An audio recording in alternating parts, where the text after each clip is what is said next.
What's up, and welcome back to Opposites Attract podcast. This is Sonja Ramirez, your girl, and I'm sitting next to Miguel Ramirez. What's up, everybody? How was your day? How was your week? How is your life? Going. And today we have a special guest with us. But before we get into that, make sure you guys go to our website, oppositesattractpodcast.com. When you guys go to our website, you can find all of our social media there. You can click on the support the show tab to see how you can support us by going through Amazon, and you can send us messages, and you can just kind of click around and get to know the website a little bit so you can follow us and get a hold of us. And we'll talk about that a little bit later. So what we would like to do now is we have a very special guest. We are super excited. And babe, you can go ahead and introduce your friend. How did we meet Daniel? Well, Daniel was referred through a friend of mine, and we are part of the Ultimate Coach group. And I've heard a lot of great things about Daniel, and Laban had referred Dr. Daniel Harner to us. Nice. And said, hey, I think he would be a great, just a great guest for the show. You know, yeah, and we had a conversation with him last week or a couple weeks ago, and it was an awesome time. And Daniel is a therapist, a coach, a healer, a spiritual guide, a mentor. He is a lot of things to a lot of people. But from what I get, his primary focus is helping people, loving people, and helping them grow, right? Yes, and with that, we would like to introduce Dr. Daniel Harner. Thank you for having me on your beautiful show. It's an honor and a privilege to be with you both. Thank you. Thanks, Daniel. So, it's been a bit since we've, had a guest, and I'm excited that you are the one to, bring that back, just speaking with you and learning about your story and, your relationships and just being with you. I love the fact that you are just open, you're down to earth, you are spiritually connected, and are so willing to share your heart with us. Yeah, thank you. Yes. It will be a lot of fun to have this conversation with you. Yeah, awesome. One thing that I get from you, Daniel, like the last time that we talked and this time, and I think it's going to come through the podcast, you're a very calm guy. There's a certain calmness about you. Where does that come from? Have you always been that way? Yes and no. I think a certain peace, tranquility, joy, and acceptance and serenity comes from just living life and from having a lot of patience that develops as a result of enduring challenging moments. So I can't say I came out of the womb like a peaceful, spiritual, meditative being, in some ways, yes. But what really makes me so peaceful, patient, and serene is really like just having lived life and having seen a lot and having felt a lot and having been humbled a lot. And now I have a lot of compassion for myself and for other people because of the trials and tribulations that I've been through. So really a lot of self-forgiveness, really a lot of deep listening and letting go and surrendering over and over and over and over again. Right. Yeah. The reflection, I'm sure. That's something that we actually talked about last week, because I've had a temper, or I had a temper. Mm-hmm. I really don't have much of a temper anymore. But there's something, it's like the awareness, the mindfulness, right? Mm-hmm. And just like last week I was mentioning, like I'll have things that still will get me irritated or frustrated or whatever. But now it's just like a slight thought. It's just like it's like a notification on your phone almost, right? And I can just swipe it. And it's like, all right, that's gone, Right. And the more you're aware, you just kind of see things for what they are. Yeah, absolutely. So yes. Do you want me to tell you more about, my story? Did you? Yes, yeah, please. Sure. So tell us your background, like where you grew up and everything. Yeah, well, as you can probably tell from my accent, I'm not a native English speaker. I was born in Austria, of all places. It's often very beautifully portrayed in the movie The Sound of Music. So there's a lot of hills and and green pastures and beautiful architecture. And that's kind of the backdrop of my upbringing, you know, kind of like a fairy tale. And when I was 17, I kind of discovered that, you know, the people around me didn't quite know what they were talking about. And I went into a deep mode of self-inquiry because I felt like I have to figure this out by myself. And I was a little disillusioned with being in Austria and feeling like this small world around me and feeling a little encapsulated and boxed in. And I really was asking the big questions, you know, like what is life? Where does suffering come from? How can you overcome suffering? And why are people the way they are? You know, why are people behaving in strange ways? Why are people unhappy? Why are they not happier? You know, it's always something that puzzled me when I was a child, is sort of like, why are people so unhappy? You know, and it kind of broke my heart in some ways, you know, because I felt like I don't get it, you know. And I think that question mark sort of was in my life since I was very young, you know, kind of feeling puzzled and not quite understanding what the hell is going on here. It's like, isn't that what life is supposed to be about? You're supposed to be happy in life, right?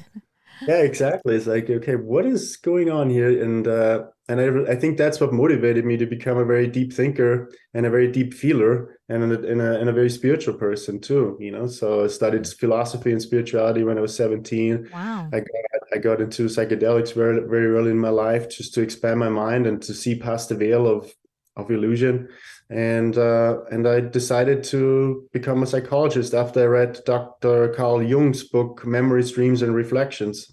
And he was a Swiss psychiatrist who was just so deep and so profound in the way how he related psychology and spirituality together. Like he connected that in a way I've never seen it and heard it before. And I fell in love with it. And I thought, like, I want to be like him. And from that on, I knew that my work will be psychospiritual, meaning like somewhere between spiritual and psychological. And I also love the name of your podcast, Opposites Attract, because my life is a lot about opposites. Right. My life has been a lot about integrating opposites and transcending opposites, like light and dark and happiness and suffering and all the dualities that we are confronted with, you know. And for me to go really into the study of psychology and spirituality was for me a way to really see, can I get past these things? Can I understand these things deeper? And how do I bring what I'm learning to other people so I can be of service and of help? And I studied psychology when I was 20. For 4 years, I deeply immersed myself at the university level into psychology. And I found out Carl Jung wasn't really mentioned very much in those courses. You know, I only heard about his name once in the history of psychology class. And then the rest was all very, you know, behavioral and scientific and really studying the psyche or the psychology of humans from the outside in and not from the inside out. So I felt kind of hungry still after 4 or 5 years of studying psychology. And that's when I came across the work of David Hawkins. And David Hawkins was also a psychiatrist and also a psychospiritual teacher as well. And when I read his books, I completely fell in love with it. It was towards the end of my graduate degree. And I looked up where he was at, and he was in Sedona, Arizona, of all places. And I thought, like, Sedona, Arizona. Now I heard of Arizona, you know, a little bit from Western movies and John Wayne and so forth. But yeah, no, I had no idea what Sedona was, or Arizona was. So I looked it up on the map, and back then Sedona wasn't that famous, you know. So I thought, like, hey, it's like, okay, seems to be a place in the middle of nowhere, and I just want to go there once to at least meet David Hawkins one time. And he was lecturing once a month in Sedona. Yeah, go ahead. And you were at this time you were in Austria? I was in Austria and I was 24 years old. Yeah. Okay. Wow. Yeah, and then I came over here and I saw him and I experienced him and I met the people that were in this group that followed him, and I fell in love with it, and I decided to be with him until his death and study with him as much as I could, because I knew this is a once in a lifetime opportunity to really get the firsthand experience of somebody who's really looked really deep into all the subject matters that I was really interested in. So, and that's how I transplanted myself over here. I started a life here, you know, and reinvented myself pretty much. I left everything behind in Austria. And it was the most difficult decision I ever made in my whole life, but also the most rewarding decision and the most beneficial decision I've ever made in my whole life. So it's a pretty big deal, but I'm so grateful that I'm where I'm at right now. That's just so mind-blowing. how you could be so young and so aware. You know, I'm thinking back to when I was 17 years old. Yeah. You know, and I that's just amazing to me that your journey started so young and how you were so willing just to make that move. Yeah. Because it was a knowing within you that this is what you wanted and almost like a need. And up you moved from Austria to Arizona. Yeah. Yeah.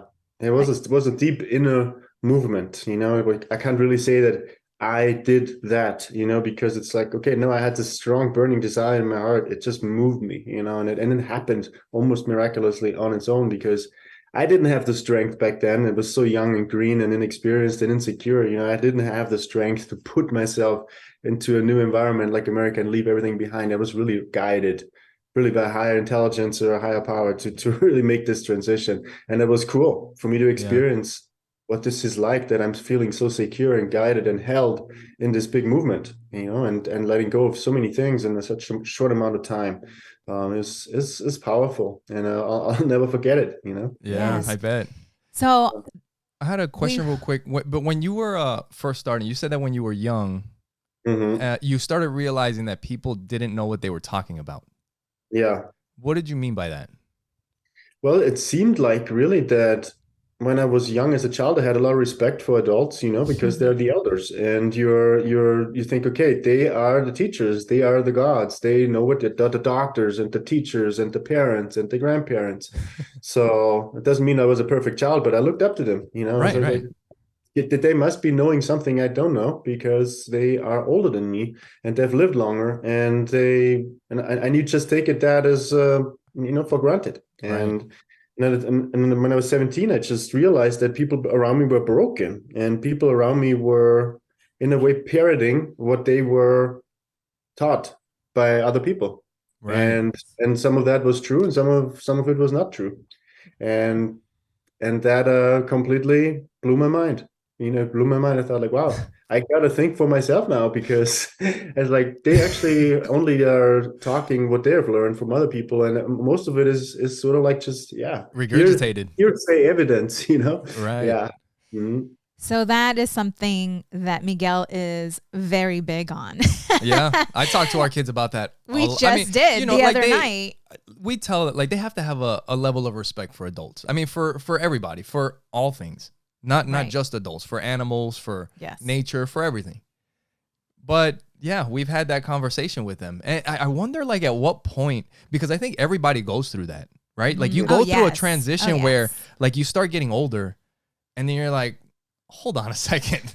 I don't know if they know what they're talking about. You know, like that doesn't sound up. Right. And then, you start figuring out, it's like, there's a lot of people that don't know what they're talking about on a lot of different things. And then, you know, once you start figuring that out, then we start sharing it with the kids, because if you take it from the beginning and like that's ingrained in you, then it's harder to get, you know, to change that mindset later on, you know? Even being a parent, there's times where we were having a conversation with them and we told them, don't believe what I'm telling you.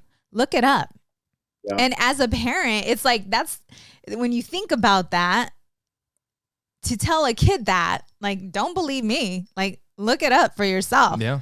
Most parents, I don't know if that's like a conversation they would have with their kids, because they want their kids to believe and that they have all the answers. Yes. Yeah. Yeah, it's kind of like mirroring also the fall of paradise, you know, like, you know, they pick the apple and they eat the apple, and then they fall out of paradise, and then they sort of like become aware of a different world, a world of duality, and a world of where things are more complicated, you know. And I think everybody has that moment where all of a sudden you fall out of paradise a little bit, and you start thinking differently, and all of a sudden you feel like, oh God, I'm no longer in this state where I think everything's okay. I'm actually in a world where things are not okay, and I need to figure out what I'm going to do with this fact, you know. Yes. And maybe there are some people that never grow out of that state, you know. They may never have this confrontation with reality, or this confrontation with themselves, or the confrontation with the mind and what is truth, you know. Maybe some people are never asking that, but for a lot of people it happens that way, especially spiritually inclined people. Yes. Right. So the more conscious you become, right? Biting the apple, you become, you start knowing, you start seeing. You find truth. Right. Yeah. So we're sitting here, and I love this because I am extremely spiritual, and Miguel is more not. Is that what you call it? That's why we're opposites. So when you said psycho, just this morning, what did you have me looking up? Well, because, like we talk about coaching, and, Sonja she's doing amazing with the coaching business, but there's a lot of different, we've talked about on this podcast before, how a lot of the things that we see, the groups and everything, are made up by people. Like this is just something that somebody made up, right? And when it comes to coaching and therapy, counseling, like there's like, well, you can't do that because you're not this, and you can't do this because you're not that. But that's just things that people made up that separates all these different things. But if you really want to help people, you probably should understand everything, because that's the only way that you're really going to help somebody. Not just because I'm a therapist, I don't do that other stuff. It's like, well, no, if you truly want to help somebody, you should know it all, right? And you should study it, and that's what you should be about, so. And it sounds like you've done that. Yeah, exactly. Yeah, I put myself through the meat grinder for sure. Because, there's a phase in your life where you make all these neat little boxes. It's like, okay, this is this, and this is this, and this is this, and you organize your reality around this, and it's a lot of work. And then there comes a point where you feel like, okay, I reached my limitation with this approach, and I have to sort of like collapse all the boxes and just get completely out of the box. Right. And really build or build bridges between all these boxes and connect all the dots. And I think that's really where the mastery is in life, because making neat little boxes is part one, but really connecting all the dots and really creating something new from all of these boxes, kind of like Lego pieces, like really making your own masterpiece out of all of that. I think that's really the mastery. And I think that's from what coaching is for me, Right. You help people gather information, make little boxes, but then they become like Legos, and then you use them as, building blocks for a greater reality, and for making a reality that has never been there before in this way. So you're almost like recreating your whole life, you're recreating your whole story, you're recreating your whole past. The past is not a static thing, right? You can make meaning out of the past in such a way that it now actually fuels you and inspires you even more to be better in the present moment and in the future. So yes, I mean, for me, getting out of the box has been, a soul retrieval, if you want to call it that, a death and a dying process, so like you have to create a life that's worth living, then you have to let it die, and then you have to kind of let yourself be reborn in a way. And that isn't just a one-time event. That happens over and over and over again, right? The best we can do is come up with the most coherent reality we can dream into being, and then we have to be willing to let it go and say, okay, maybe I was wrong. Maybe I was just like one of the adults, that when I was 17, maybe I don't know what I'm talking about. And maybe, and allow yourself to say, okay, I'm allowing a greater reality to move in now. And we go through stages in life, right? So for me, coaching is really just being open to this process of transformation continuously and completely immersing yourself into the river, like jumping in and letting yourself be immersed in it. So that's what it's like for me, because it was so easy for me to hide behind doctor, psychotherapist, clinical psychologist. At some point I felt like, what, I don't want to hide behind this, because I'm actually me, I'm not a label. I'm me, and I have to do me. So I have to do really everything that I'm good at. Yes. So that's much more than just being a psychologist, that encompasses everything. So Dr. Daniel Harner, I have to ask you a question. Mm-hmm. When it comes to your education and all your studies, how is it that you are still spiritual? Because most doctors or individuals that study, well, that's a judgment, not most, but some of the ones that I know are not very spiritual because of the facts. The facts are the facts, and this is why this happens, and this is why that happens, and that's why you think this way, and that's why you go through this. But they're not very connected to spirit. Do you understand what I'm saying? Yeah, absolutely. Okay. And Yeah, I mean, so go ahead. the cool thing about us humans is we have a really intellectual mind that can make a lot of distinctions, and that's cool because you can plan for the future and you can make lots of value judgments that let's say other life forms can't do. But then it becomes a limitation, right? Because you think and you think you're so smart and you think you're so intelligent, and it's a wonderful accomplishment, but you're still in the level of the mind, right? And the level of the mind is a limitation that you have to be willing to transcend also. And that's where the spiritual is, where a greater reality is, right? So it doesn't mean that the mind and the science and the facts and all that are meaningless. They're just little pictures we take of reality. And then reality itself is the real thing, It's not the pictures we take. It's an The accumulation of pictures, everything. Yeah. Yeah, the pictures are cool that we can take with our minds, the positions we can take and the arguments we can make. It's awesome, but It may doesn't not be replace reality. reality, It's like a picture of a sunset is still not the sunset, Yeah. Perspective. You know what? There was the other day, you were just sharing something, but the perspective. The other day, I was driving to jiu-jitsu with Joey, and here in Arizona, we have the mountains everywhere, like you do in Sedona, and it was kind of cloudy, and there's these mountains that always it's wind cave. Like there's this big white scar in the mountain, and we always see it, but on this day, there was clouds right over the mountain, and it was shading the mountain, but behind it were these like 4 peaks, which is huge. And I was telling Joey on the way up, I was like, hey, take a look at that over there. I was like, you see that every time that we take this drive, we always see that mountain. I was like, but now that there's clouds over that mountain, we can see the mountains behind it. We hardly ever pay attention to the mountains back there because we're always looking at the mountains here. I was like, that's a change in perspective. I was like, sometimes when you look at things a little bit differently, it changes the way you see it and the way you think about things, Yeah. Yeah. 100%. Very cool. It's kind of spiritual for a non-spiritual I know. guy. I'm looking at you like, hey, I always say you're a godly man. Yeah. Yes.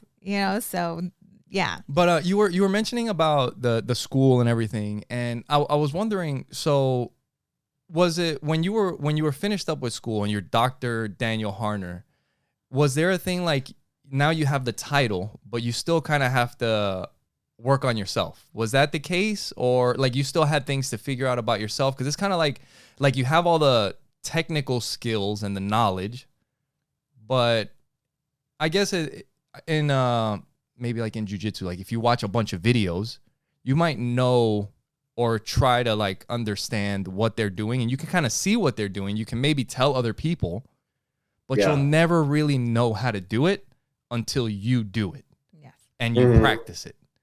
So until you have the title of Dr. Daniel Harner, you're a therapist, a psychologist, but until you actually do the work on yourself, then you can't fully help other people. Did you see that when you were going through your studies? Yeah, that's a great analogy, like it takes 10 years in jiu-jitsu, they say, to have a black belt, right? So, right. And I spent 10 years at university. So I spent 10 years studying psychology, like getting several degrees in different kind of aspects of psychology. And, that's 10 years of that. So let's say, okay, I got a black belt in the study of psychology. Do I have a black belt in living life? No, I don't. Because for me to have a black belt in living life, for truly mastering the mind, or truly mastering the heart, or truly mastering like everything that's in the spiritual domain, it's like several black belts you have to get, So it's like, this is like, I mean, in one thing, if I would have known how difficult all this is when I was 24, I probably would have said, I don't want to do this, because it's a lot to learn. I mean, it's like alone what you put into like your education is like, it's like a heroic task, and then you have to go through all these trials and tribulations and failures in life, relationship failures and all sorts of things where you feel like, I got a doctorate in psychology, but I don't know anything about how to express myself or how to make apologies or how to, be humble or whatever. I mean, these are things that are not taught in school, so, and your parents teach you some of that. Your school teaches you some of that, but most of it you have to figure out on your own, unless you have a really good spiritual mentor unless you have a psychologist or counselor or something like that, right? So, and I think that's where we come in as people who help other people, like to kind of really figure out what this whole life experience is and how are we successful with it, right? So we need parenting all life long. Yes. Like, not just until you're 18. Like, you need parenting until you die. Right. There's so many things to learn, you know? Yeah. I feel that is our purpose. Everyone's purpose is to go within and find out who they truly are. Because once they find out who they are, everything else will unfold. But most people don't want to go and self-reflect. They don't want to look at the pain, the trauma, what they've been through, because it's too difficult to do that. But until they do that, until they go in, there's going to be constant challenges. There's going to be constant obstacles because the universe, God, is trying to teach a lesson, but the lesson is not being learned because they have not took a look within. Exactly. And some of these things are actually almost impossible to do by yourself. Yes. Yeah. And that gives me compassion for other people who are not willing to go into it, is because when you feel alone and when you feel like I don't have support or I don't want support, it's almost virtually impossible to do this work. So that's why I came to America. I knew if I came over here, I knew I'd have people around me that would probably support me and inspire me and help me and lift me up to do this work that I came here to do on this planet. So I always knew that by myself, I'm great, but I'm not that great. You know, I have to have great people around me that bring out the best in me. You know? Right. And I think that's where we come in as teachers and helpers, and you know, it's just we help other people to draw it out, to hold the space for them to have those transformations, and that's it's really, really, really important. That's where I feel you all came at such an important time in my life, because I've been self-processing and healing and for a long time. But I got to a point where, you know, God was directing me. There was something I was not seeing. There was something that I could not pinpoint that was holding me back from getting to the next level of life or spirituality. I don't even know what to call it at this point, but I know that there was a next level. And in order for me to get to that next level, God was, you need to hire a coach, because there's something that you're not seeing that someone else can help you with. And that's when I made a decision to hire a coach. And that coach was Steve Bacon. And I've known Steve for quite some time. But opening that one door, the entire, I don't even know what to call it, the entire spiritual, whatever, the gates were flooded. The floodgates opened. Yes, there you go. And that's when I read, you know, Amy Hardison's book, The Ultimate Coach, and joined the group and met Laban, who took time and poured into me and introduced me to you. And it's just all these amazing, beautiful people came forth, and there is my tribe. It's been and a God's ride. like, and God's like, here's the tribe that you've been praying for and looking for. Have fun. And all of a sudden I felt like I had a hose. A hose of fun down your throat. Like, here. Because my spiritual walk has been very organic. Very organic. I didn't know anything about, you know, the chakras, the third eye, the breath work, any of that. I was just being guided by spirit, and it was very beautiful and amazing. But in order to get to the next level, I knew something else had to happen. And it was just hiring Steve Bacon that just completely introduced me to another tribe. And ever since then, it's my life has been mind-blowing. And it's only been a year. And then went to India like shortly after, and had a life-changing event after event after event. And here we are today with Dr. Daniel Harner. That's how it goes. And I had a question about like doing the hard work and like digging deep and all of that. But before we get into that, we're already halfway through this episode. This is crazy. These things go by fast. Yeah. But make sure you guys go to our website, oppositesattractpodcast.com. When you guys go to our website, you'll see how you can support the show at the top. You can see all of our social media there. You can watch the podcast on Facebook, on YouTube. You can listen to it everywhere else, on Spotify, Amazon Music, iTunes, everywhere you can get it. If you want to contact us, you can click the contact us on the website and you can send us a message. You can call us at 480-331-9846. And if you want to support the show, you can click the support the show tab. That'll take you to our Amazon link. Anything that you purchase through that link doesn't cost you anything extra, but it'll help out the show. You just got to put the stuff in your cart, go to our website, click the Amazon link and check out, and it'll help us out. Yes, yes. And if you would like to support the show in a different way, you can go to buymeacoffee.com/oppositepod and buy us a virtual or a coffee, Miguel, a bottle of whiskey. Hey. Yeah. And you can also subscribe on a monthly basis as well. Yes. Bottles of whiskey on demand every month. No. So yeah, you guys make sure you go to our website, oppositesattractpodcast.com, and share it with your friends. Thank you. So what I wanted to, we were talking about the hard work, right? And I think sometimes people that you're not living life the way you're supposed to. And I think a lot of times maybe that the reason is because you haven't dug down into those, like really sat with yourself and thought about your life, your childhood, what makes you who you are, and all that stuff. Yeah. And I think sometimes people are scared of that. It's like, it's scary to even start, because like when you start, like even if you just start to think about it, it's like some people have some really dark shit in there.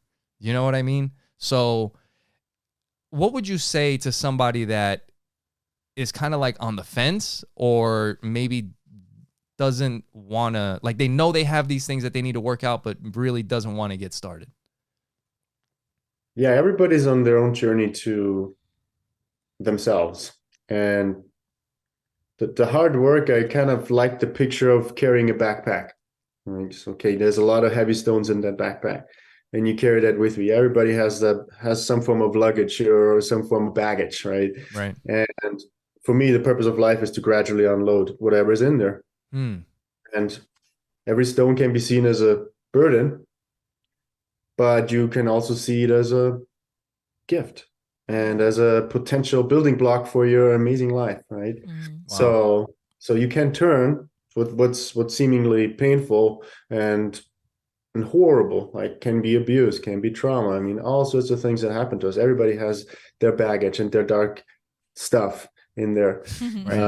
And what I do is we take those stones out and we'll look at them together, which is always easier than doing it by yourself. And then seeing what's the gift, what's the blessing, what's the silver lining, what's the beauty in all of this, right? And that's when you can grow yourself into the person that you need to be, and you can live the life that you want to live, right? So it's a bittersweet process. It's not just hard work, it's also beautiful, and it's also playful, and it's also loving and joyful. But in the beginning, you have to be willing to look underneath, and that is hard for sure. And there's no way around it, you have to break the ice somehow. And for us, it's like, if we really come from a place of unconditional love, like me as a coach or healer or therapist, and you just have the feeling that somebody has an energy that loves you through those difficulties. So just me going through school in psychology and having 10 years of education wouldn't give me the privilege or the gift to really help other people, because what really helps other people is that you are embodying you're the presence of love that really gives other people this sort of like spark to really look at the dark stuff, because I always ask myself, what is the person that I need? Who is the person that I needed when I was 24 years old? And I really would have loved to have a person like me now as a 41-year-old in my life, right? Which is like, okay, I would have listened to that person because I could have felt like that person has gone through something or had a process that resonates with me, and that would have made me open up more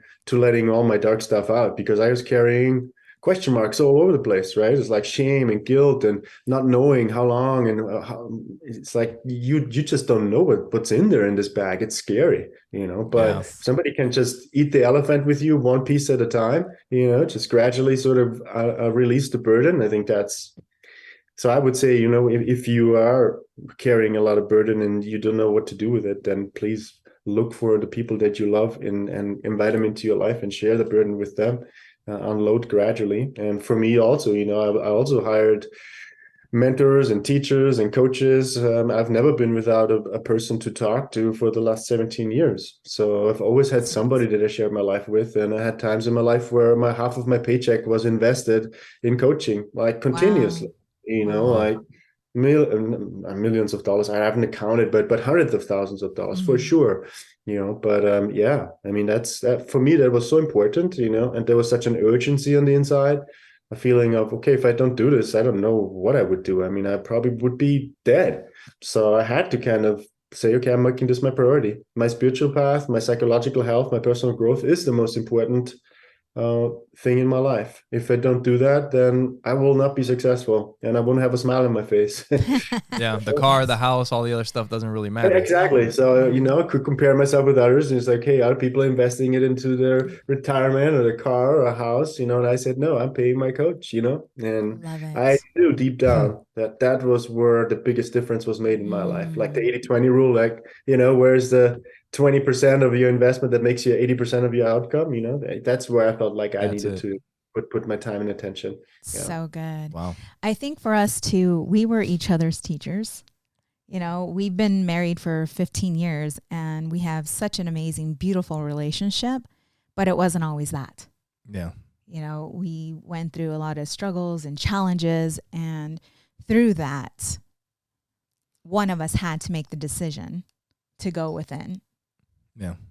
And that person was me. When I saw that our relationship was rocky, and I knew, I knew I loved you, and I knew that I wanted to spend the rest of my life with you.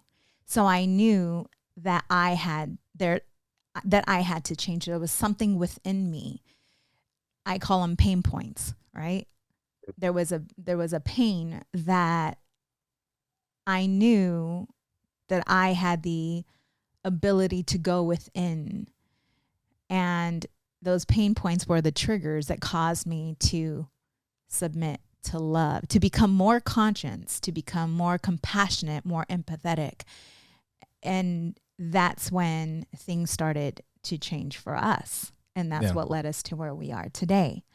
When we were having a conversation before the podcast, you were talking about your relationship that you have now, but what you realized from the previous relationships and things that who you had to become in order to be the person you are today and to be able to have this relationship. Can you share that journey with us and your awakening to that?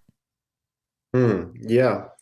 Since I was 3 years old, I always felt like I had this romantic part inside of me, and you can call that mental illness or like a noble virtue. It's like it was kind of like in between somewhere, where between fantasy land and between this could actually become a reality, and but it was a question mark. It's a potential, you don't never know. I want to be in a relationship with somebody I really love. I want to have a relationship with somebody that's compatible and where there's chemistry and all the good stuff, right?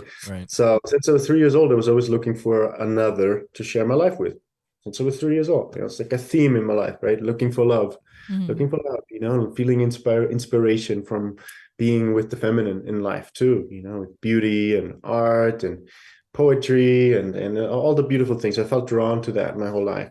But there was also this immense loneliness inside of me too, this feeling of not belonging, feeling disconnected, not knowing a lot of things to the questions that I had. So there was this big hole inside of me that puzzled me and that I had to fill up, which took me a long time, and through study, through relationships, through learning in all kinds of ways, just to fill up that hole. So actually understood myself in some way. So I'm actually a relatable person to somebody else, like somebody that's emotionally available and present, rather than somebody who is just empty and feels like I need somebody else to make me feel good, you know. And Right. that Yes. certainly followed me in the first half of my life, to always feeling like another person's becoming my crutch in a way, right? And Right.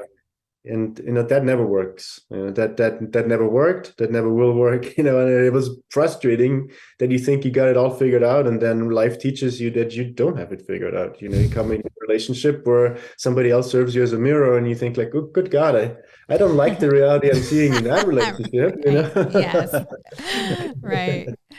And that's why I call my work psychospiritual, because I tried many times to just be spiritually related to my higher power.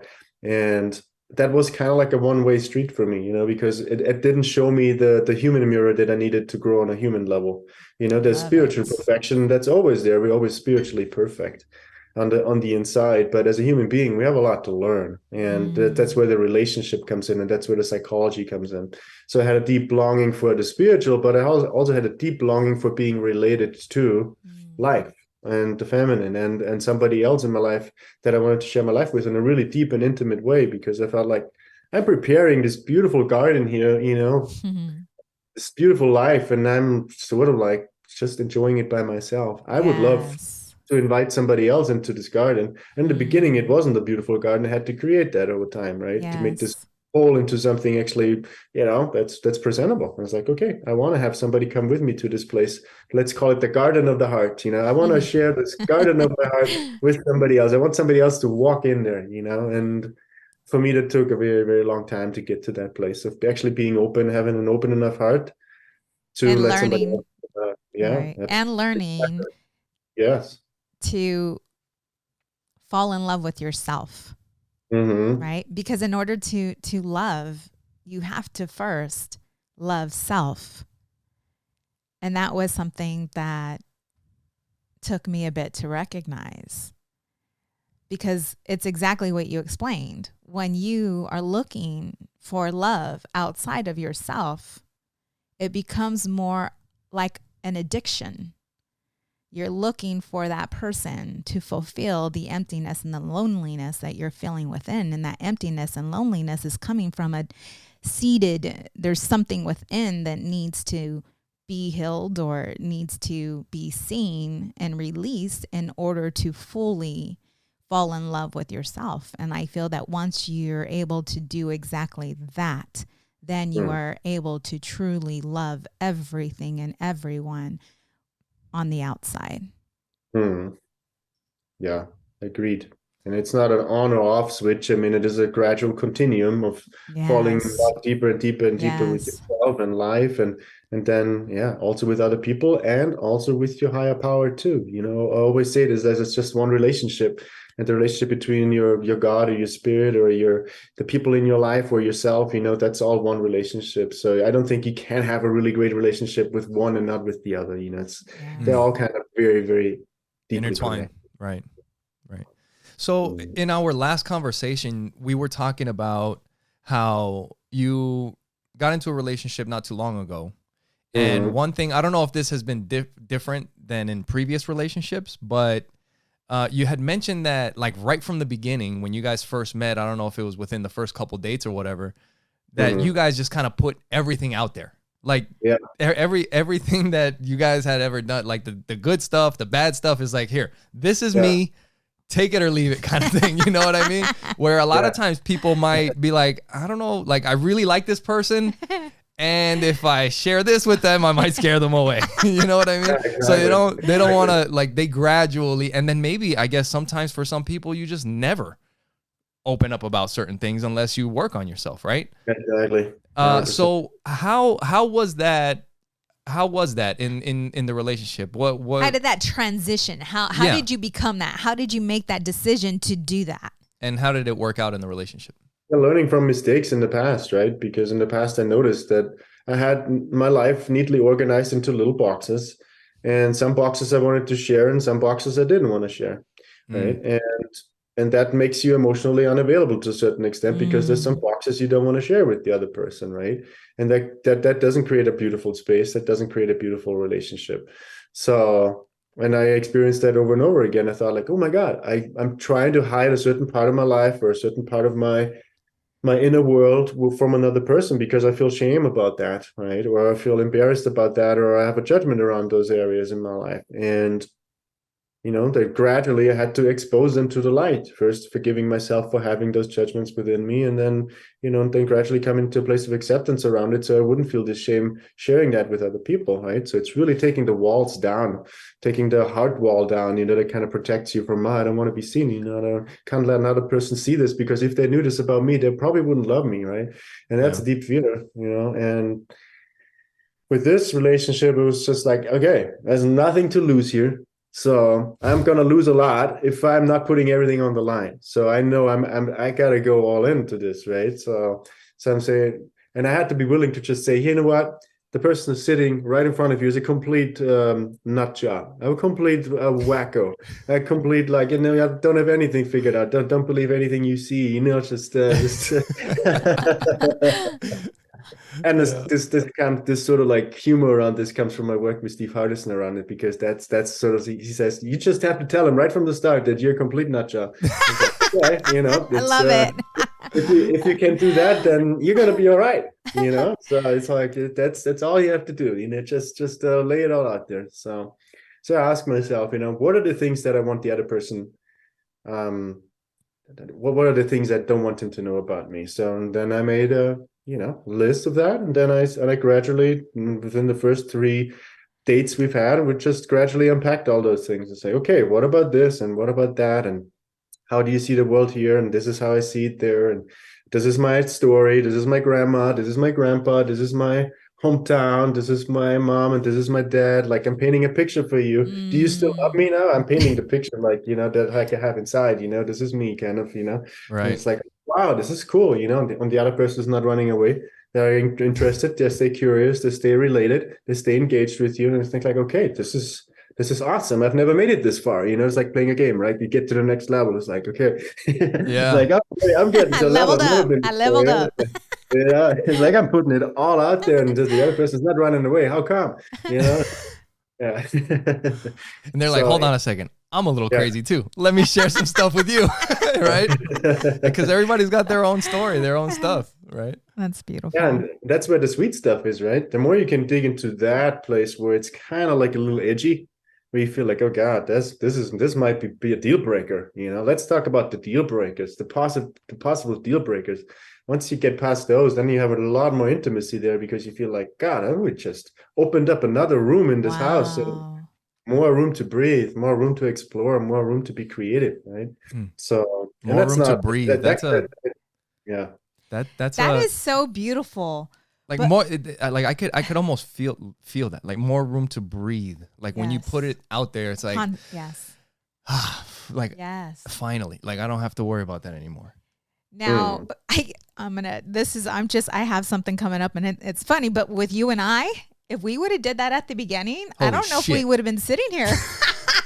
Yeah. Well, we didn't have the same frame of mind, but we would have scared each other away. Now it's a little different. But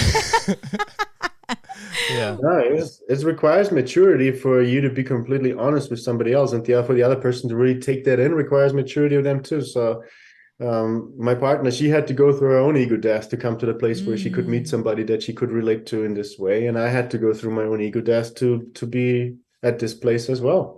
So it's like, not everybody can do that right from the start. Some people have to gradually say, okay, we got to build a little trust here in this room, and we go to the next room, and it might take years to do this kind of work together, right? And that's an okay way to do it as well, to build a beautiful relationship while you're still figuring out who the hell you are. That works too. Right. For me, it was more like, I'm not having somebody in my life until I have a sufficient understanding of who I am, because otherwise I probably kill the other person. The other person's going to kill me, Right. And maybe it's the difference in age, because exactly. You were 24, and then I was 30, something like that. Well, but I also think, kind of like Daniel was mentioning, like, you're at a different point in your life than where we were 15 years ago. Like, we didn't know who we were 15 years ago. Right. Yeah. So we found ourselves while we were with each other. Right. And because we had such a loving and the communication with us, it's always been there. It wasn't the best at the beginning, but we allowed space for one another to grow. And I think we were also always willing to learn and willing to be wrong, right? Because that's a big part, is just willing to be wrong. And like, that's not, I've thought this for a long time. And then you finally realize that maybe that's not the way things really are, you know, and letting things go. Yes. So how with the way you started the relationship and by putting everything out there, how has that impacted the relationship going forward? Yeah, I mean, it takes a huge weight off right from the start, because I mean, you get to a certain point now, I'm 41. It's like I have no time to waste, you know. It's like I don't have to pretend I'm this person. I just like, this is who I am.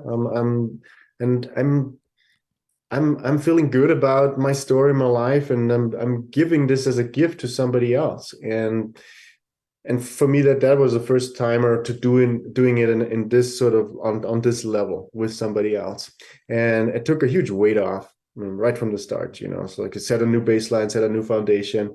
And and then you feel like for the first time in your life, you actually have what is referred to as a secure attachment. So, and I've never had that in my life before. I always had like insecure attachment. I always felt like, when is the other person going to leave me?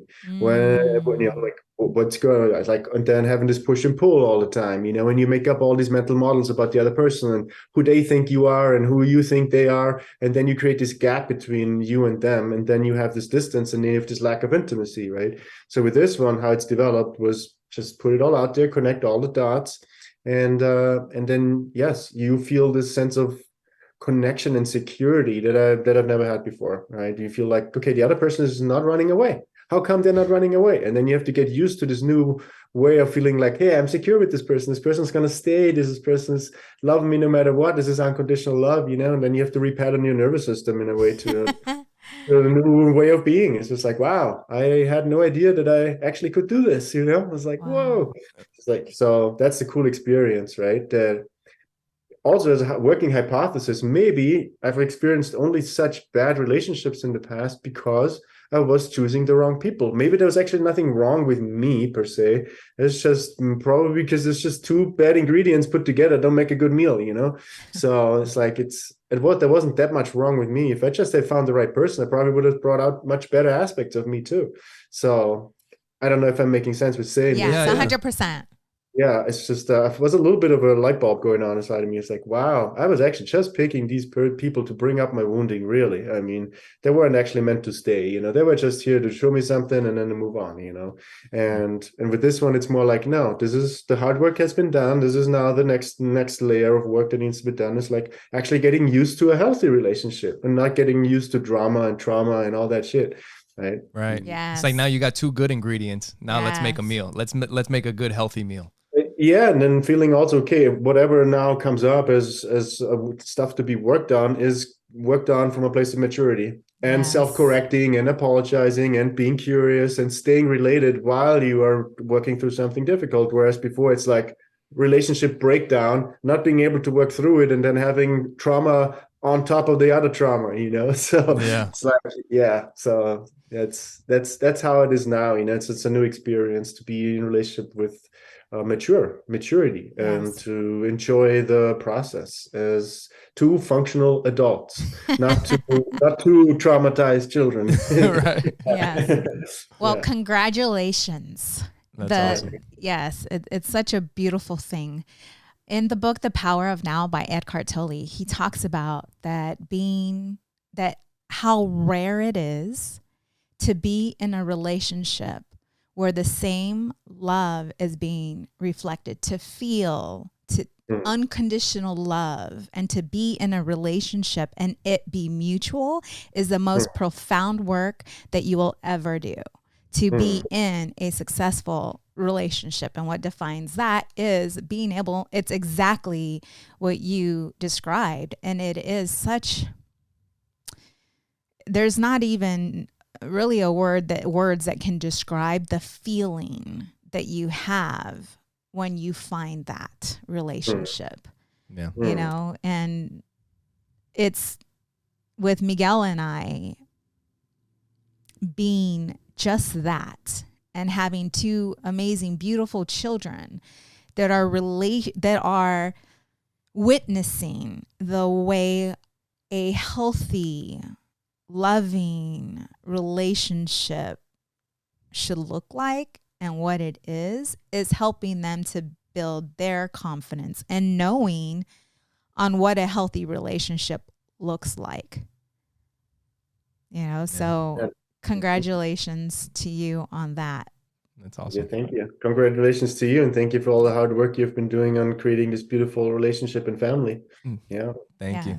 Thank you. I mean, we all need role models that not just talk what's right or wrong, but also show us through a working life, through an embodied life, what it's like to be in a place of mastery. You know, and you feel like, okay, Miguel, and you have created something extremely beautiful. You know, and it's a demonstration that the work you've been doing on the inside is transitioning to the outside. And for me, it's like with jiu-jitsu, you can't fake it on the mat, right? It's not enough if you have it in your mind. You got to be able to transition it into this second nature intelligence in your body. And for me, spirituality has to become that.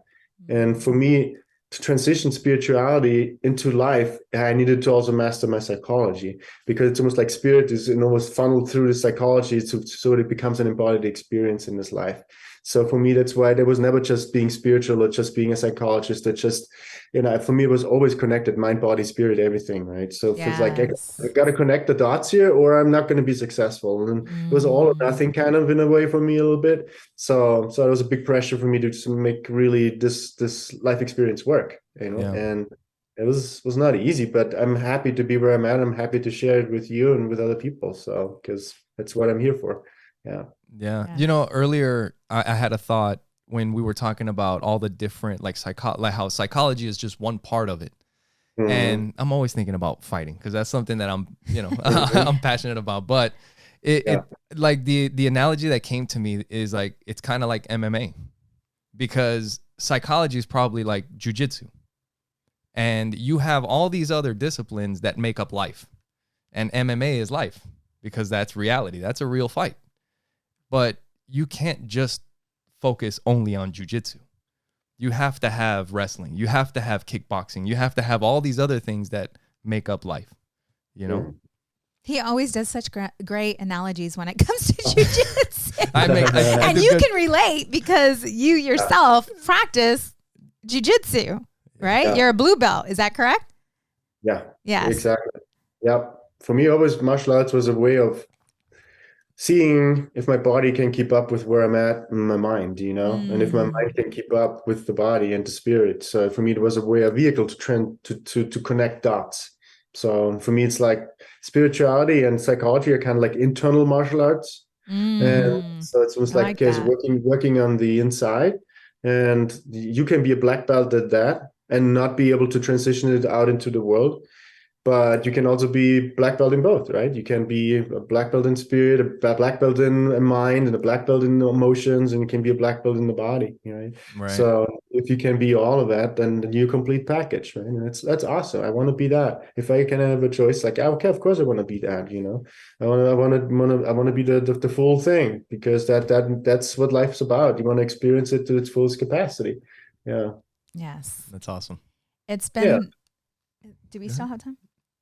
We got a few minutes. I was just going to say it's been absolutely amazing to be with you this time. Thank you. You know, and hearing your story, and just there's a lot that we can relate to. Yeah, for sure.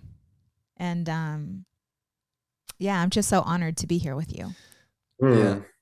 Daniel, you were mentioning growing up in Austria, right? And then now you're in Sedona. And something that we've talked about in the Power of Now, and you've been doing all this work on yourself and trying to find yourself. I grew up in New York City, and there's always like so much going on. Like you lay your head down at night and you can hear sirens, helicopters, cars, crashes, all kinds of stuff. And coming from Austria, where you said it's almost like a picturesque fantasy type thing, and then now you're in Sedona, which is another, incredible Yes. magical place like that. And in the book of The Power of Now, they talk about like when you're in places like this, how it gives you these glimpses of what is it like? It's when you get that moment of stillness that allows you to be present, like actually present, where you have no thoughts. Mm-hmm. Did you find it easier? Like, were you able to get to that point as a kid? Do you think because of like the surroundings and being in such a beautiful place, like just being able, because with our kids, like I said, I grew up in New York and we have kids and we live here in Arizona now where our son and our daughter, when we go out to nature, like, we'll go hiking or something and we're just like quiet. We just sit there and look around and like take it all in. Right. Yeah. Did you find that as a young kid that helped you find yourself being in that environment? Yeah. There's opposites attract. So for me, there was always a lot of beauty and peace around me and within me, but I've also lived in a war inside of myself my whole life. And sometimes that war was also reflected on the outside. So for me, that was a big puzzle. It was like, how can there be so much conflict and suffering and pain? And how can there be so much beauty and peace and love? It's like, wow. Yeah. Blew my mind when I was a kid. I could not reconcile those two opposites at all. And it was looking at movies or Chronicles of Narnia, where like a lion and the witch and all these dualities and opposites all the time. It's like driving me insane, So as a kid, I could not make sense of this. It just ripped me open so much that I had to figure out for the rest of my life, like, what the hell is this, And I always had to put myself in environments where I had a lot of peace around me and a lot of beauty around me and a lot of nature around me. So Sedona has hugely influenced me in a positive way because I could sort of let the war inside of me and this whole trauma inside of me just kind of unwind and just ground and slowly come to a point of relaxation, So, and it's kind of like people describe me as really grounded and peaceful and serene, but sometimes on the inside, I got a war going on. I got noise going on. I got conflict going on, right? And that's what the mind is. The mind is a war zone often, right? And and then living with that duality in a peaceful way, is also a level of mastery, right? You can say, okay, I'm hearing a lot of noise. I'm hearing a lot of conflict. I'm experiencing a lot of difficulty inside of myself.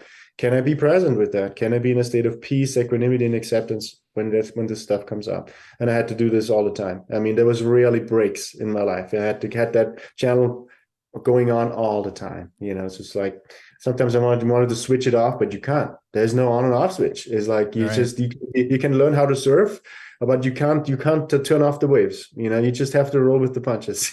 Right. So for me, environment is huge. So Austria was beautiful to grow up in, and it was also nerve-wracking too, because sometimes the duality between beauty and then also the hidden stuff and the baggage that's not looked at, puzzles you. And Sedona is pretty neutral. Sedona and Arizona, when I came here, I felt like this is such a neutral place. There's not that much history going on where people have been slaughtered and persecuted and wars and all that. Like I had that in the background also when I grew up. Right. So Europe is not a neutral place for me. I mean, it's heavy sometimes. It's beautiful, but there's also a lot of history there. Yeah. For me to be in Arizona, it feels so much more neutral. And it was such a great way to just take a fresh look at the ground. Fresh look at my life and a fresh look at my culture and where I come from, because just to see your culture from the outside is a cool experience. Right. Whoa, this is Europe, and people over here are this, and Native Americans think that, and it's just like taking different points of view. It's like such a great education. It's like awesome. You don't look at school, Yeah. Yeah. That's cool. Amazing. That is really cool. And I mean, I think you summed it up best. I mean, started out with the opposites attract. We really appreciate you being on the show. Yes. Thank you, Dan. We've had an awesome time with you, sharing this this time with you, and we really appreciate it. So where can people get a hold of you? Well, they can just ring the doorbell and say hello, I guess. But, you have a website or, social media, anything? Social media? Yeah, I have a website. It's danielharner.com, and people can read more about me and find some interviews there and ways how to work with me and contact me. But other than that, I'm pretty private, and I'm not haven't released a book, or I'm not speaking on stage at this point in my life. So to go to my website is the best way of getting a hold of me at this point. Mm-hmm. Awesome. Yeah, we'll make sure that we good. put your information in the description and in the links and everything. Because, like we've talked about before with your coaching and with everything that we're doing, like if you run into somebody that maybe you're not the best fit for. Right. I mean, the bottom line is just trying to help people. Yes. Because that there's this mentality, like this scarcity mentality about like there's not enough for everyone. Right. And it's like, you know what? If just focus on helping somebody out. Yes. If you can help them out, it'll come back to you eventually. And maybe it's not the right fit for you. Maybe it's the right fit for Daniel. Maybe it's the right fit for Steve. Maybe it's for somebody else. Right. As long as we're helping people, we'll be all right. Yes. So there you go. That's what we're here for. It's just connecting a lot of dots. That's right. Yes. So yeah, make sure you guys go to our website, oppositesattractpodcast.com. Share with the people that you know. Thank you for being with us. Thank you for listening to the show. Thank you, Daniel, for being on with us. We really appreciate it. It's been an awesome time. Yes. Thank you for your love. Thank you for your support. And thank you for watching Opposites Attract Podcast. Where we get better together. Bye.